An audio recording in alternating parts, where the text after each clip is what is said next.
मंत्री पंकजा मुंडे यांच्या स्वीय सहाय्यक अनंत गर्जे यांच्या पत्नीने आत्महत्या केल्याची धक्कादायक घटना समोर आली आहे। वरळीतील राहत्या घरी गळफास घेऊन आत्महत्या केल्याची माहिती समोर येते।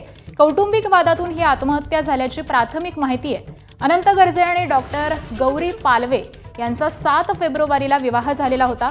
या प्रकरणी वरळी पोलिसांनी अपमृत्यूची नोंद केलेली असून मृतदेह हा शवविच्छेदनासाठी केएम रुग्णालयामध्ये पाठवलेला आहे। तर गौरी पालवे केएम रुग्णालयात डेंटिस्ट विभागामध्ये कार्यरत होत्या।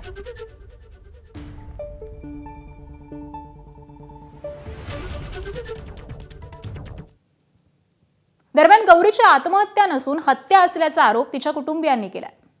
ताई चापे आनंद गर्जे यांनी फोन केला की वडिलाला बीडमध्ये की फोन केल्याच्या पुढे कट केला आणि नंतर त्याच्या आईला फोन केला, गौरीच्या आईला फोन केला की तुमच्या मुलीने आत्महत्या केली, तिची डेड बॉडी माझ्या समोर आहे। गौरीला काय त्याचे प्रकरण पण माहिती झाली, काय अफेअर वगैरे होते, तिने माफ केलं त्याला, पण ते परत चॅटिंग बिटिंग करताना त्याला पाहिलं तर ते तिला हे झालं, त्याच्यामुळे तिथून मोर वाद होत होते।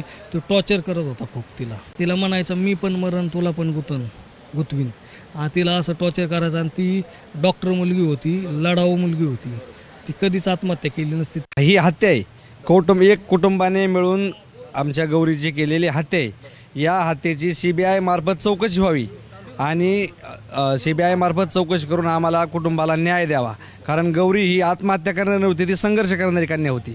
मी राज्याचे गृहमंत्री आणि मुख्यमंत्री देवेंद्रजी फडणवीस साहेबांना विनंती करतो, आमच्या जिल्ह्याचे पालकमंत्री अजितदादा पवार आणि उपमुख्यमंत्री शिंदे साहेब यांना विनंती करतो की या प्रकरणाची सखोल चौकशी सीबीआय मार्फत व्हावी आणि फॉरेन्सिक लॅब मार्फत तिचं इन कॅमेरा पोस्टमॉर्टम व्हावं, ही माझी एक अपेक्षा आहे कुटुंब म्हणून।